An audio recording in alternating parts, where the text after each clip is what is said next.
Sun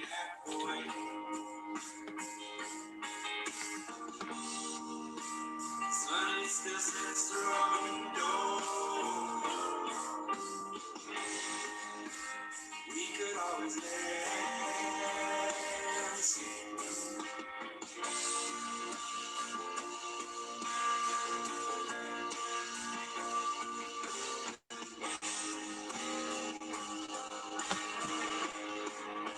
Faces still stood like glue.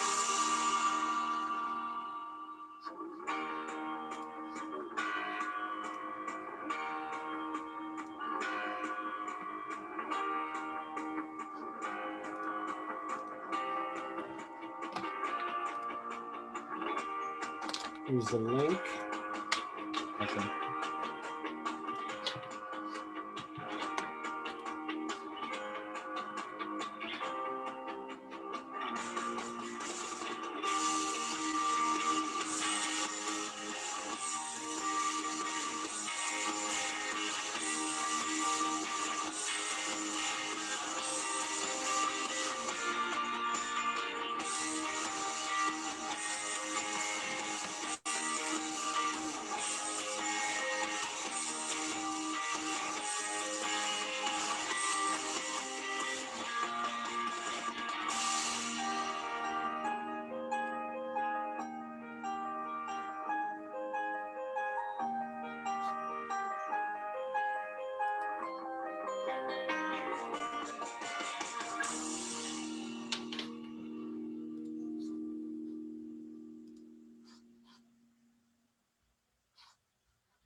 All right, good evening, everybody, and welcome to the FST Improv Interview. This is Will Luera, Director of Improvisation at Florida Studio Theater in Sarasota, Florida.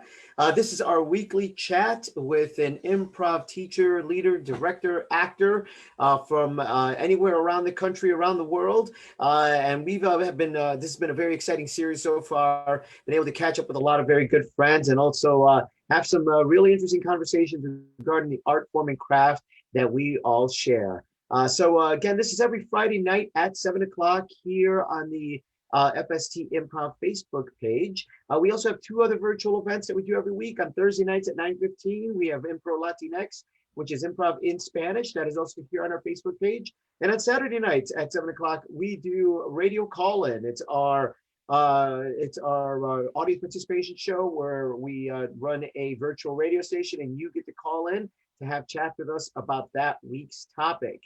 So we're gonna get started with this week's show. I wanna welcome to the stage a good friend of mine from the improv world. And he's also, as I said, the artistic director of the Hideout Theater out of Austin, Texas. Let's hear it for Roy Janik. Roy. Hey, Will. Welcome, man. Thank you so much for being here. Yeah, I'm so glad to be here. Yeah. And by here, I mean in my bedroom. Yeah. No, I should have asked this sooner, but did I say your last name right? You did not, and I was not going to correct you. And I'm so sensitive to last names. Is it Janik? It is Janik, and I'll tell you what to me is a funny story, which is that my family is definitely a big. They're all like Texas Czech, which is like a big subsection of Texan. A bunch of Czech people came over and like literally just landed in Galveston and moved west until they found land and settled. That's how I imagine it anyway.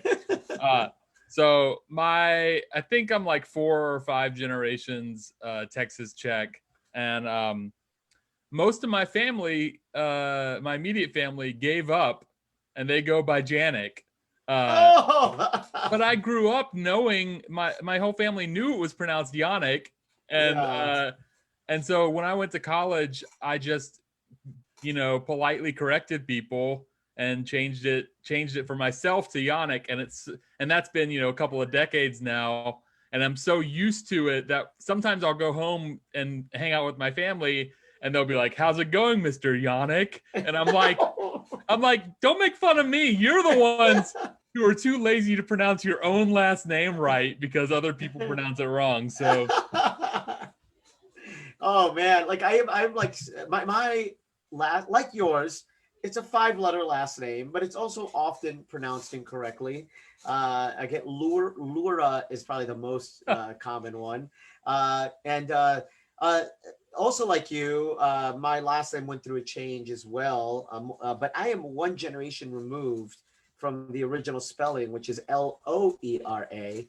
oh So wow. I was an accidental misspelling at the hospital.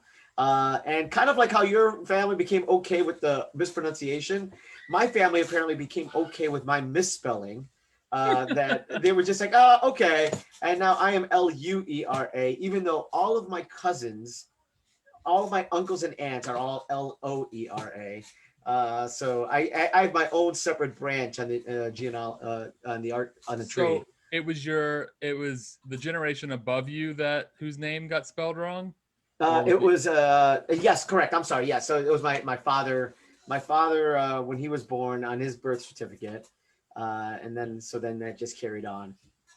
So amazing. that's yeah. So and now the Czech background, because I know like when I've gone to Austin or that area like San Antonio, what is it? What do they call it? Do they call like it's not the valley? It's called something, isn't it? I don't, That I don't that know. whole area. Well, I just remember that isn't there like a German influence there as well? Yeah, there's a lot of German and there's a lot of Czech. And my dad is from Texas and my mom is from New York / California. Okay. But it's interesting. So he's about 3/4 Czech and 1/4 German, or I think exactly 3/4 Czech and 1/4 German. And my mom is 3/4 German and 1/4 Czech, What? just randomly. And so all the kids, we're half and half. We're squarely Bohemian at least. Oh Yeah, man. so there is a lot of German stuff there too, and it all goes hand in hand.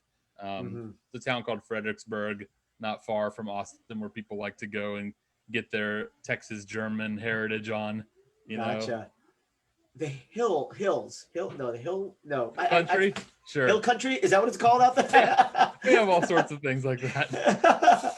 So it's so good to have you now. I would say that like and maybe many others will first and primarily associate you with of course the Hideout and P Graph Yeah, is probably where like if I me too. think if I think Roy, those are the first two things I think of. And then if I think Roy, and then those are the first two things I think of, then I start thinking about narrative improvisation. And so I almost like immediately associate you with that style of play. And I don't know if that's fair, but that's kind of where just because that's where I've primarily seen you play. Yeah. And of course I admire your style of your performance in that genre and in that style. But tell me a little bit more. That can't be it. That's not the full Roy No, Janik. that's it. That's That's it. No, it's not it. I would say yes. That those are correct assumptions, and that's what I would associate myself with too. Is P Graph and the Hideout, probably in that order, and both are associated with narrative improv. But my style, I think, is actually in some ways. I'm such a playful rascal on stage, despite my best efforts. That I think my style of play, I always wonder if I like intrinsically was meant to do a different type of improv and got roped into doing narrative. That's not true. I friggin' love it. And I think my brain is wired for story in particular. Like often I will wrap up a show in 30 seconds or so if like it's been going nowhere and we have to like tie the plot together because we're running out of time. That's kind of where my proclivities lie. But I do have a naturally kind of like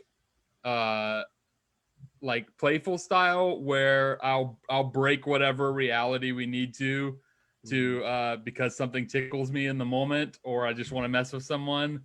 And so to indulge that itch, I have a very occasional duo with John Bolden, who's a fantastic improviser and director, who doesn't live in Austin anymore, sadly.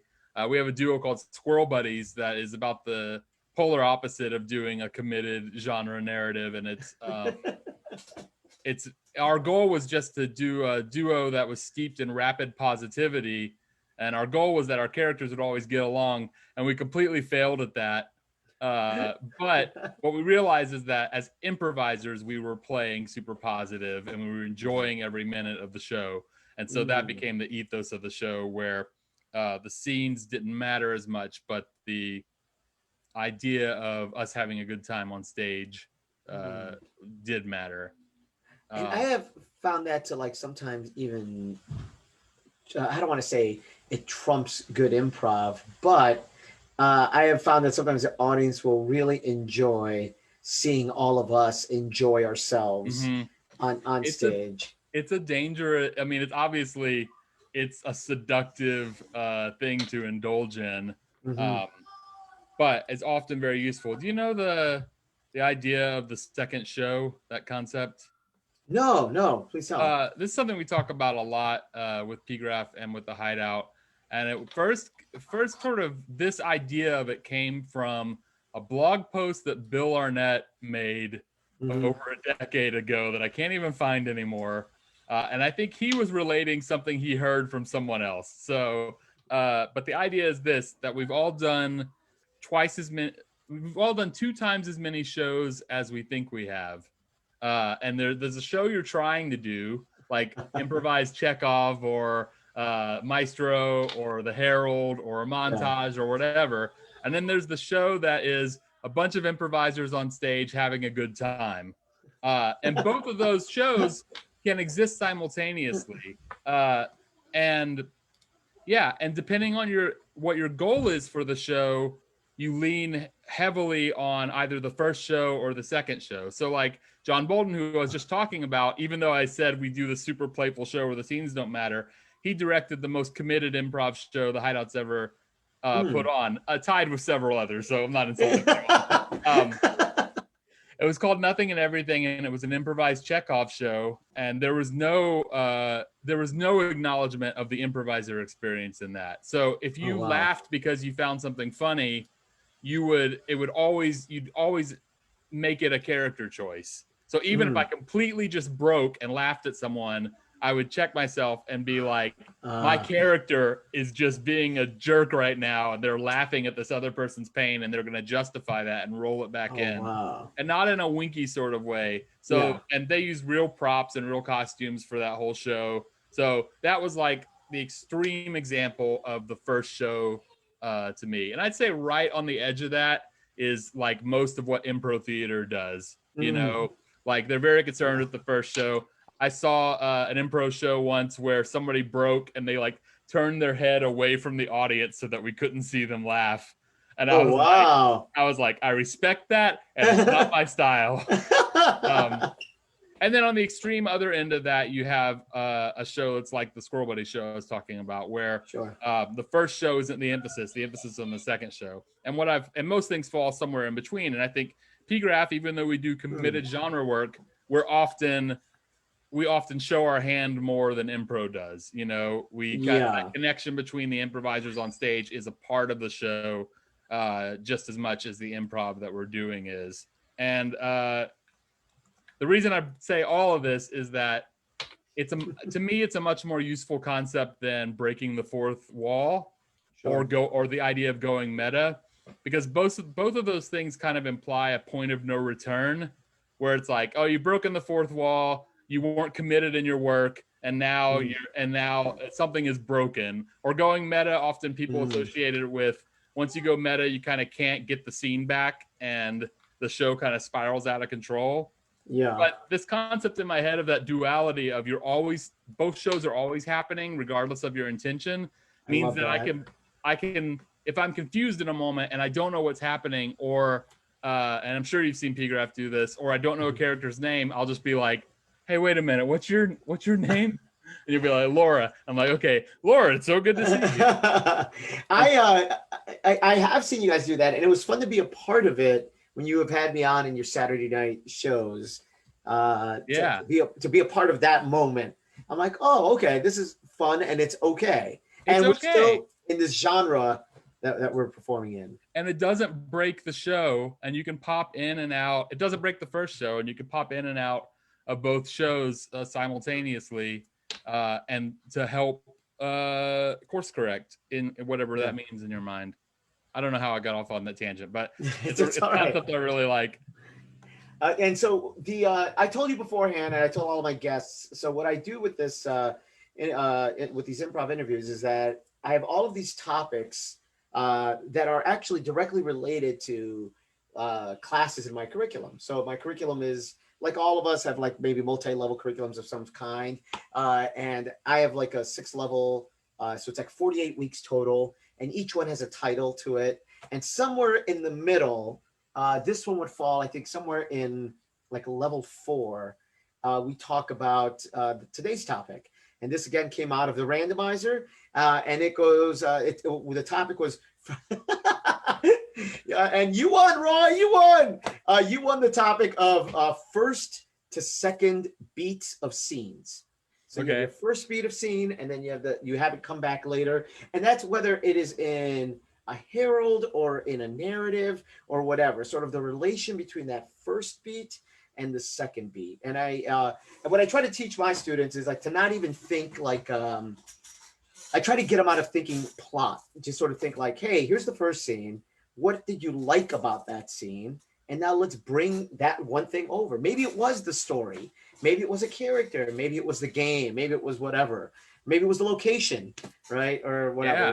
But so then we play that whole level, that whole week sort of just focuses on the relation between the first and the second beat of scenes. So I want to open that up to you. Like, is there anything that, or maybe something that that you teach or teach in the Hideout, or something that draws on any of your performance experience on how two scenes relate to one another?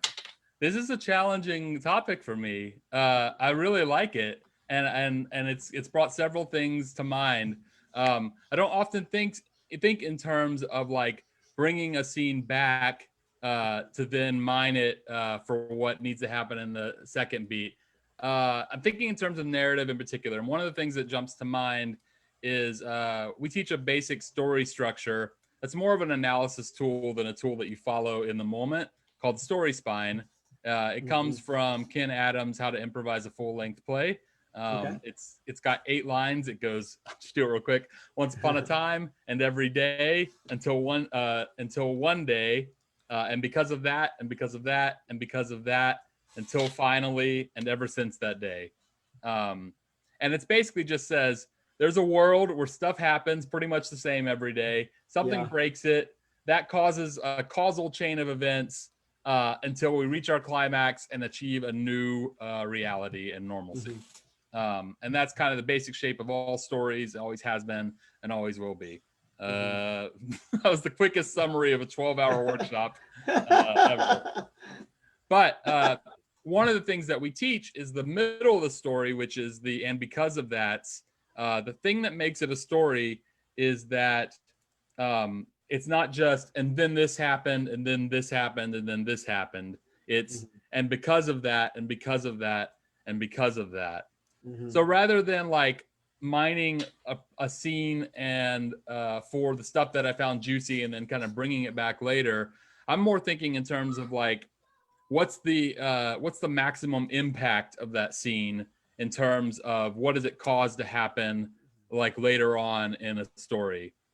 So for instance, this is a real life example from a show I was directing years ago, co-directing with Jessica. And a boss was firing an employee who was one of the main characters. And, you know, it was a big pivotal moment of change for the character and for the story. But the protagonist did such a good job of pleading their case that the boss was like, all right, I'll give you 2 more weeks to prove yourself. And it was literally the improviser backing down because they got worried that the other improviser didn't want this to happen. You know what I mean? But story-wise, it was a weaker choice than the boss firing them and them having to deal with their new reality. And so for me, in terms of beats, the first beat would be the boss is firing the employee. The second beat might be we see them 6 months later like living a much poorer life without their friends or coworkers to support them, like living in a trailer, you know, eating 2-day-old pizza. So even though I'm not thinking in terms of plot, like I'm never like thinking like what's a great thing that should happen next. I'm kind of feeling out like for this scene we just did to have maximum impact, what's the consequence of that? I love that you brought this up. This is great. Because I think the idea of like the second beat of a story, right? This character gets fired, right? Now, I think a beginner's intuition would be, let's just do the next day. Yeah. Right? Like, you know, but you did, I think, what a more advanced move of like, or what you were thinking, anyways, right now was like 6 months later, like when the character's down here. Yeah. Right? And now you intuitively went there. Why? So many reasons. A couple of things. One is I have so we all know that like an improviser is an actor, and they're also simultaneously a writer and a director in an improv show, and you're doing all that on the fly. But the other job they have is editor. So like in the film editor sense of the word, I always imagine like a director with no sense of time. It films like 8 hours of an epic movie and then drops it in the film editor's lap. You know, and it's their job to make a solid 2-hour movie out of it. And so what you wind up doing is you wind up cutting out all the bits that aren't the strong bits and all the bits that are just connective tissue between the scenes. And you're looking for those moments of like maximum impact. Now our job is even harder when we do an improv show because we don't have the luxury of doing the show and then editing it after the fact. In the moment, you have to feel out what is the significance, what's our next moment of emotional change and resonance. And so our temptation often is we get fired and then we go talk to 4 different people about it. You know, we go talk to our significant other, we go talk to our parents, we commiserate with our friend at the bar. And those are all fine choices as long as they're done on purpose, but they're not often done on purpose. It's just you kind of feel like, oh, what would be the next thing that kind of happens in this life versus what's the next significant thing that happens in the story. And those are kind of like, we need to fast forward to where they're at rock bottom so that something else can happen that sends them on further along on their journey. Right. And I think like you're reminding me of a show I did, oh my, almost 17, 18 years ago at this point. And we had a cast member at Improv Boston who was he's now an English professor or teaches writing.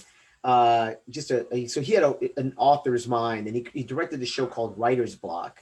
And it was basically it was a wonderful long form show where we did parallel storylines, where one storyline is what was happening in real life, and the other one was what was happening in the book that that person was writing. Yeah, and how the people sort of influence each other.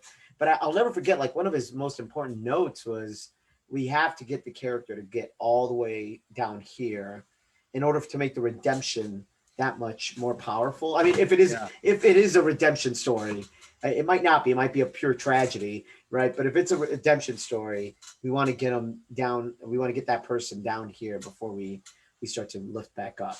Yeah. It sounds so analytical when we're talking about it. And I want to stress to anyone who's watching this is that's not what the experience is like in a narrative improv show. I feel like it's just as instinctual, maybe sometimes even more so than doing a herald or a montage.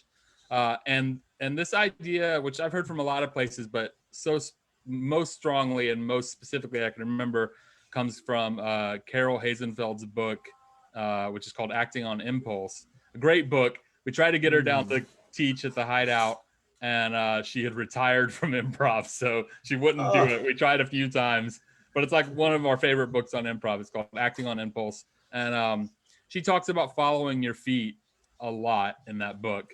And that idea is that basically, like, literally, physically, your body knows what the next move is before you consciously do. And so oftentimes, if I'm going to jump to 6 months later, my body is moving me forward because I get excited about that idea. Right. And I'm making the edit and then jumping to that moment. And I think the scene where we just see them the next day, that's the scene that's done out of like obligation, where this scene is over, where the boss is firing the person and something has to happen next. So I don't know. They wake up the next morning because that's what you have. And again, it's not a bad choice. If I got excited about seeing them the next day and watching their life fall apart in minute ways, then my body would move me there and I would be excited about it. And so more and more, I feel like our minds, our souls, our spirits, our minds are kind of wired for storytelling because we've taken it in so much culturally and since childhood. And so those sparks will hit you. You just have to be willing to like act on them as soon as you get fired up. Yeah, like I love it. Instinctual versus obligation. That obligation scene. Yeah, we almost named our book, P-Graph's book, Instinctual Storytelling, but it sounded a little dry, so we called it Do It Now instead. Oh wow! Well, could you teach instinct or intuition or whatever that? Yeah. Is it? Yeah. You can. I think you can. What you can do is what Johnstone does, which is you can strip away the things that are getting in the way of your instinct, basically. And basically what that means is like attacking and embracing fear head on. So one of the things that Johnstone teaches, that the Hideout teaches as well, is the failure vow, which is literally whenever you feel like you're seizing up or you've made a mistake or you just have that feeling that everyone's watching you and you're not going to be good enough, you literally just go, I failed. You take a big bow, and then everyone else in the room applauds wildly for you. And so we teach that week 1 of level 1 in our classes, and we encourage people to do it for the rest of their improv careers. And it's not to be, and some people don't like it because the word is failure, and that has there's like, you can't fail in improv. But the failure really is not that you've made a mistake. It's that you have that feeling of fear and terror that you aren't being good enough or that you don't know what to say next. And kind of learning to recognize that in yourself and laugh it off versus trying to pretend like it's not happening, I think is a really valuable skill. So those are the types of things. Teaching everyone to just chill out and embrace fear and risk frees you up so that your instincts are free to come out versus getting lost in the noise. Yeah. Now, Roy, do you, and I get this question a lot as well, but do you still get nervous? Oh, 100%. I get nervous. I'm nervous about a show I'm doing tomorrow, which is just a weekly P-Graph show with some buddies, Minority Report. They're freaking great. We already did one show with them. Yeah. And I get nervous before every show, before any class I have to teach, to different levels, to different degrees. I'm not as nervous doing virtual improv because the stakes are lower and there's generally not a paying audience. But yeah, I think I'm fueled by anxiety. And also very early on, P-Graph took a workshop from 3 for All, which is a fantastic group out of San Francisco and LA. 3 dapper gentlemen who wear vests. There's some crossover with Impro there. And Stephen Kieran and Tim Orr and Rafe Chase. Okay. And they all, I think Stephen Kieran specifically was like, I don't trust anyone who doesn't get nervous before a show. And he had then way more years under his belt than I even do now, and that was a long time ago. And so it kind of like let me go, like, I'm not going to worry about the fact that I'm nervous, and I'm just going to embrace it as part of who I am. So yeah, that was a very long answer to a very simple question. No, I love it. Because I definitely I definitely still have those moments. Especially when I'm trying something new. And I get very quiet. My introverted self steps out. Like I won't say much. I'm just there. I'm observing, and I'm trying to just take everything in before I have to do the show or the training or the whatever that I might not have done before. And Will, I'll expect that you're the same way as me, which I think is true. So yeah, before every show, I get really quiet and still usually, and then once the show starts, I explode. Yes. Onto the stage, and all that stuff melts away, and I have all this pent up energy. Yeah. Yes. Yeah. No. That's exactly that's exactly me. I think a lot of people don't always know that. I mean, I am, and I think a lot of improvisers are. Off stage, we're a little we can be a little introverted. We can be, we want to be by ourselves. I mean, not all of us, but I know a number of us that are like that. Isn't it interesting though? Because this topic came up in some discussion. I think Ari posted about it, and it was basically like, I'm an introvert, but I didn't know for sure I was an introvert. I kind of fought that label until quarantine happened, and I realized that like I can live alone, and it's not. I don't like feel a undying need to like associate with people. I mean, definitely still need them, but not as much as I thought I would in person. But on stage, I'm very fueled by the audience and that energy in the room and that interactivity, and the way I would describe that is very extroverted. In terms of like how you describe that, it's like I need that feedback loop and that energy. And even doing virtual shows, I keep the chat open on Twitch or wherever we're streaming to, so that I can clock that there's an audience and people are watching and engaging with the work, or else it sometimes feels like I'm playing into a void. Yeah, and I feel like I do get sometimes mislabeled, misidentified. I mean, people see me on stage, and then then they think that I want the attention, or like they want to put me on the spot because they think that's something that I crave. Where in reality, it's not. I like telling stories through improvisation. Yeah. I like sharing the experience with my colleagues and my friends. I like entertaining the public. But I don't like being the center of attention. Yeah. No, I feel that. I mean, I like it a little bit. I probably like it I mean, a little bit more than there you are do. moments. There are moments. But I don't like it.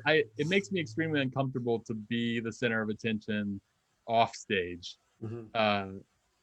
But I still like it. I squirm. Like if you were to throw a surprise party for me, I would just literally as you said that. That's what I was thinking of. Like I'm like, oh, surprise parties make me squirm. But I would squirm, and I would still appreciate it. Yes. I kind of love that it was happening in an abstract way, but not quite know what to do with myself. That is exactly me. Oh man, that's great.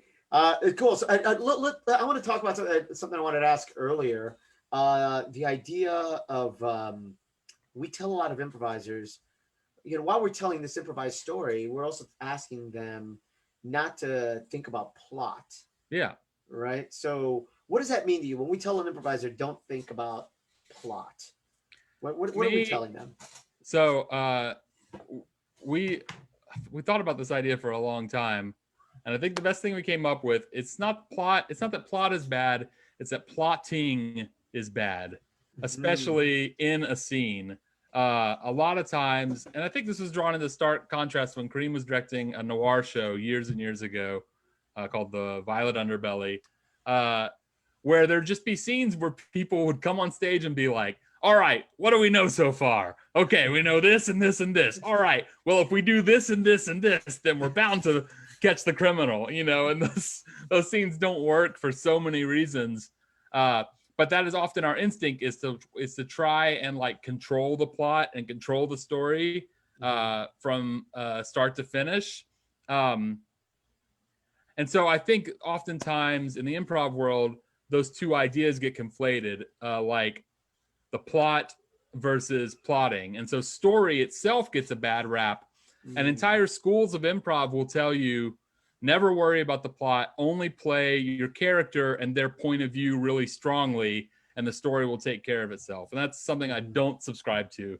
I love improvising the plot personally, Mhm. but it has to come from that place of I'm still completely present in the moment, listening to everything, and then eventually something sparks and my feet move or I light up and I'm like, all right, we're jumping 5 years into the future, Yes. or I'm gonna kill that character. Uh, so yeah, I don't entirely subscribe to like, it's the thinking part. Sorry, I'm all over the place, but it's the Love it. thinking part that is the bad part of that sentence. Don't think about plot. It's Mhm. not don't improvise the plot. It's not don't do the plot. It's just don't have a intellectual moment off stage where you're trying to think, oh, what's something really awesome that needs to happen in this story, or what does it makes, we've already met the hero, so does that mean the mentor needs to die?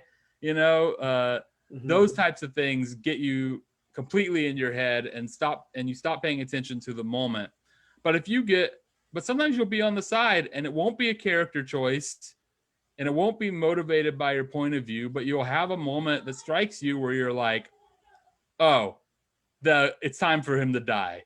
And then Mhm. you come on as a random character you've never played before.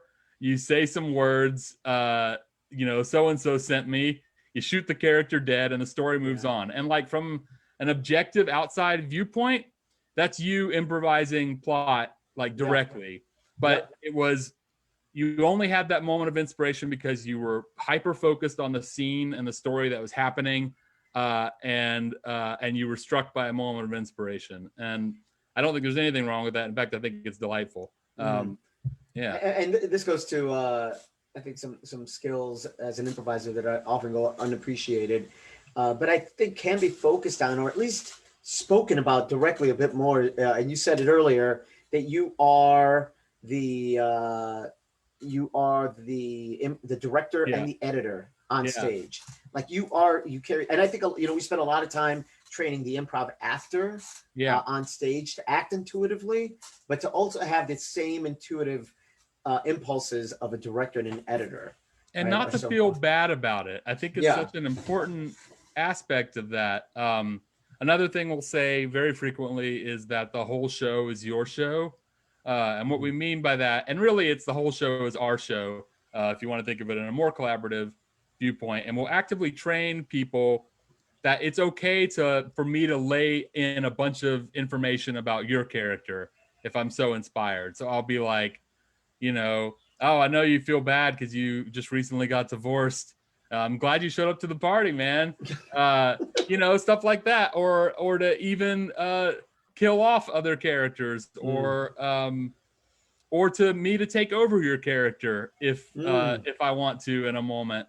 And so we get our performers and our students used to this playing the show versus just playing your character. And it's not that you shouldn't commit fully to your character. You absolutely should. But you're all writing this whole show together. And so Yeah. you want it to be available to you and you don't want it to be limited by this narrow single point of focus that you've created for yourselves. And you'll see this a lot when schools that don't focus on narrative and have kind of a mentality of plot equals bad, when they decide to do like a send up of a genre or something like that, because they still play the same way they might play in one of their other shows where everyone just plays their point of view really strongly and no one is worried about plot. Not that you should worry, and what winds up happening is you wind up with an ensemble driven piece where all the characters have equal weight. And if we see someone driving in a truck who is kind of like, who gave another character a lift, like a truck driver gives what seems like the main character like a lift, and then the story continues, then like randomly we'll cut back to the truck driver later because that's that person's point of view. Yes. And they've been trained that to bring it back to beats, we need to see the second beat of that truck driver. Yeah, right. And like if you're improvising the whole show, you're more okay with saying that truck driver served its purpose. Mm-hmm. Now I'll come in as a totally different character in the next scene to help the story along in whatever is required there, Right. Oh man, so many gems, Roy. This is really good. No, thank you. I like it. Something that I'm glad I brought it back to beats. I was like, yeah. hey, we had a topic. I'm glad that the topic came up because it gave us the opportunity, a direct opportunity to speak about narrative improv. And so I really appreciate you sharing your wisdom with us and your experience with us from your work at the Hideout and with PGraph. Thank you. Yeah. Yeah, man. So shows as we come up to the last couple of minutes. So we could still see you on the Hideout Twitch channel, right? Yeah, absolutely. But you shouldn't go there. Please, for the love of all that's holy, go to hideouttheater.com and look at our lineup there. We've got all of our shows and classes listed. I tried to post a link, but it put a space between Hideout and Theater. So don't go to theater.com, which is what it linked to. Hideouttheater.com is the website. You can spell it with an ER or an RE. I don't care. My point is, we stream everything for free on our Twitch channel, but we do sell optional tickets to all of our shows.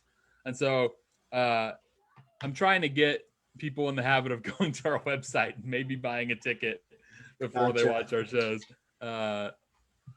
I'm so bummed our time is already up. This is gone by so fast. Oh no, and I mean I'm getting the actual link here for you. Thank you. Yep. Somebody else put it. Charlotte. Will and okay, Charlotte. They're such troopers. They've been lifesavers in this entire endeavor.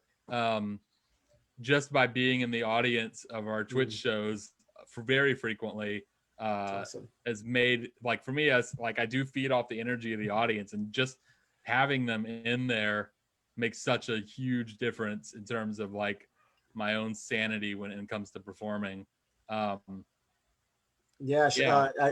had a chance to chat with Charlotte a couple of times, and she speaks very highly of her experiences with you. She's here in Florida. I think she still is here in Florida, and she speaks very highly of the opportunity to work with you all, which has been one of the gifts, right, of this whole thing. I mean, just to go a couple minutes longer, I think there are definitely going to be things that are going to stay after this is done. I think, right? I mean, we are. After the pandemic is done and we all start reopening theaters, I do think an aspect of what we're doing now will remain. I mean, normally I would not do something like this with you unless it was over the Sarasota Improv Festival weekend or something like that. But the fact that this is now something that we actively push and plan and do, I think, and is great. It's incredible. And you know, the thing that's a side effect of all of this is that one day, you know, knock on wood, we will largely be over this quarantine situation, and things we can at least like we can do whatever we want, and theaters are open again.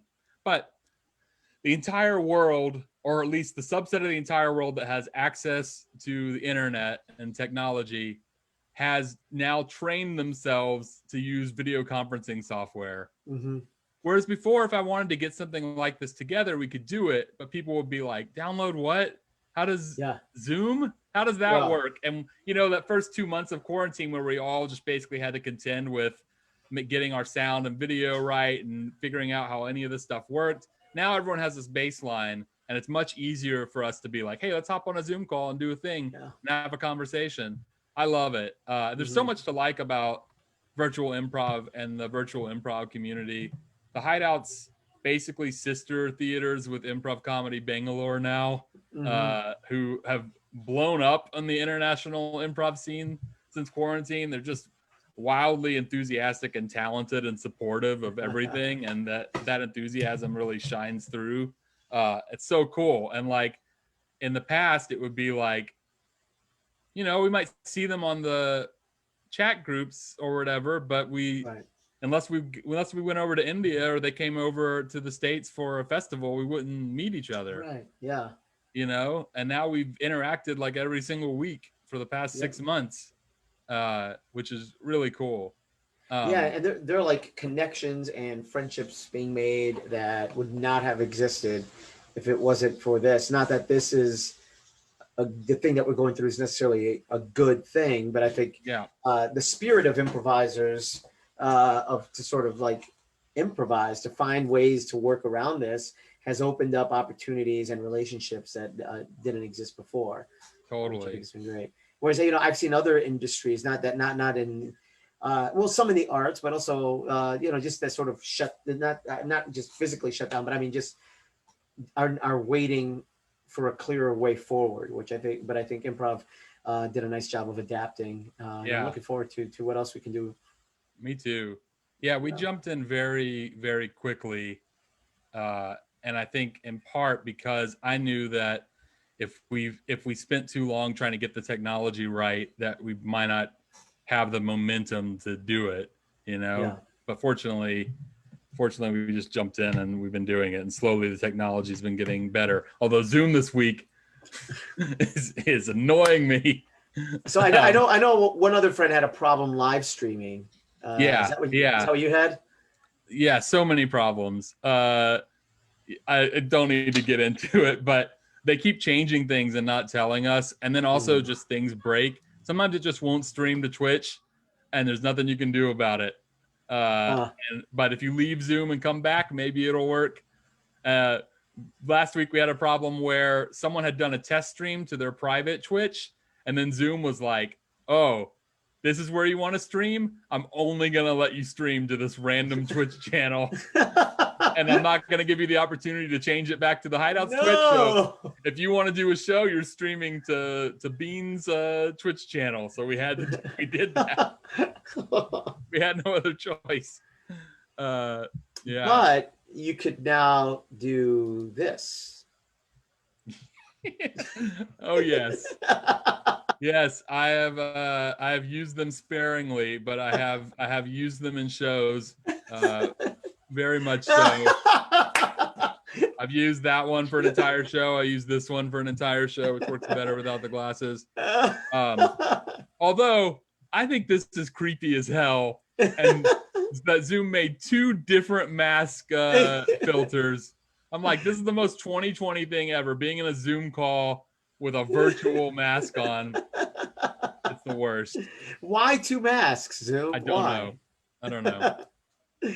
Oh man. Well, Roy, it's been great catching up with you. It's been great chatting. And again, I thanked you earlier, but I'll thank you again for sharing your thoughts, sharing your wisdom, sharing your experience with all of us. So I loved it so much. I want to give a few shout outs, if that's all right. Please, of course.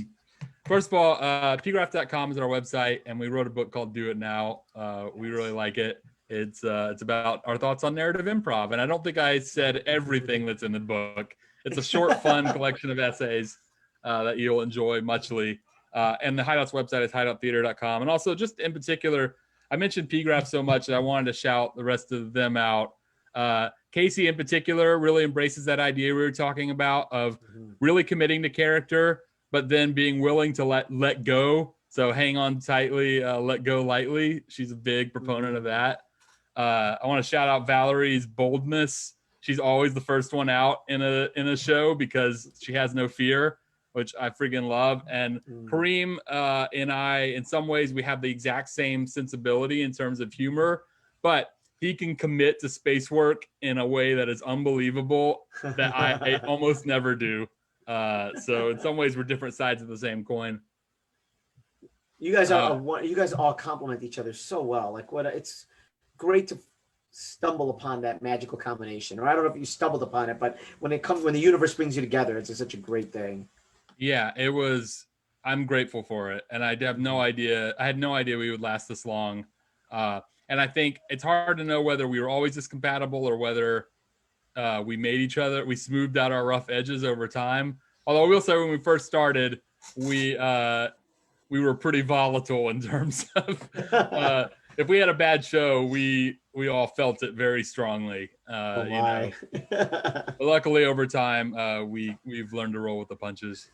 I'm sorry, I could keep talking forever. So no, that's totally okay. No, but that does happen over time with improv. I mean, I remember those. I remember beating myself up and really feeling hard on myself. And then somebody, thank you, Charlotte, for posting the book. Cool, yeah, but I totally get that. But thank you. Yeah, having Casey on a couple of weeks ago was great, and so her interview is still on this on our Facebook page if you want to go check that out. And again, to those who are watching, we also have our Spanish speaking improv on Thursday nights. We have our our radio call-in on Saturday nights. And in a couple of weeks, we're going to be debuting a new thing. We're going to be doing an interactive murder mystery show. It won't be Ooh. live streamed. It'll be in Zoom. So people will come in and you'll have a chance to mingle with our cast and try to solve the mystery. So that'll be debuted in a couple of weeks. That's so cool, Will. Yeah, looking forward to that. That'll Love be fun. murder mystery. Well, thank you everybody out there. Thank you so much, Roy. Thank you all for being Thanks for being here, everybody. Really appreciate it. All righty. Take care, everybody. Bye. All right, bye.